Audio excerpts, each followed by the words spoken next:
નમસ્કાર દર્શક મિત્રો, આપ જોઈ રહ્યા છો અભિક્રમ ન્યૂઝ। હવે જોઈએ અગત્યના સમાચાર। ઉપલેટા તાલુકામાં અતિ ભારે પડેલ વરસાદને લઈ ખેડૂતોને થયેલ નુકસાનીનો સર્વે કરી વળતર ચૂકવવા તાલુકા કોંગ્રેસ સહિત ખેડૂતો દ્વારા મામલતદારને આવેદન અપાયું।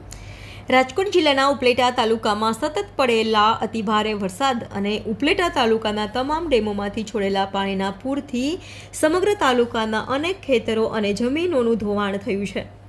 ખેડૂતોએ વાવેતર કરેલ સમગ્ર મોલ ભારે વરસાદથી સદંતર નષ્ટ થયો છે। નીચાણવાળા અનેક વિસ્તારો, ખેતરો અને રહેણાંક મકાનોમાં પણ પાણી ઘૂસ્યા છે, જેથી લોકોને ઘરવખરી સહિતની મોટા પ્રમાણમાં નુકસાની ભોગવવાનો વારો આવ્યો, તેમજ ખેડૂતોને ખૂબ જ વ્યાપક પ્રમાણમાં નુકસાન થયું છે, જેમાં ખેડૂતોના તમામ પાકો સદંતર નિષ્ફળ ગયા છે, જેને લઈ ખેડૂતોને લાખો રૂપિયાનું નુકસાન થયેલ છે। આ નુકસાનીમાં હાલ ખેડૂતો પાસે ફરી બીજા વાવેતર કરવા માટે પણ જોઈતી મૂડી રહી નથી।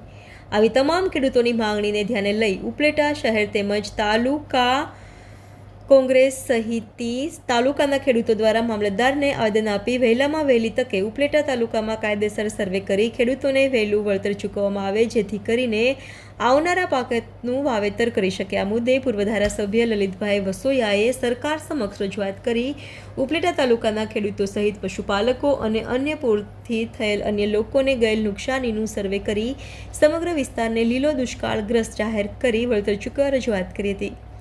રિપોર્ટર ઇમરાન સરવદી સાથે કેમેરામેન ભાવેશ ગોહિલ, અભિક્રમ ન્યૂઝ, ઉપલેટા।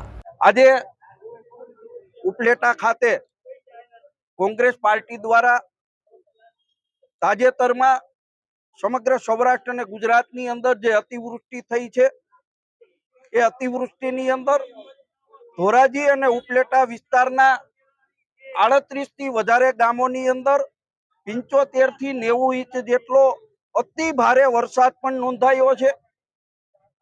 ખેડૂતોના ઊભા પાકો બળી ગયા છે। આ વિસ્તારમાંથી પસાર થતી ભાદર, વેણુ, મોજ જેવી નદીઓ, એની ઉપર આવેલા ડેમો ઓવરફ્લો થતા ખેડૂતોના ખેતરો પણ ધોવાણા છે।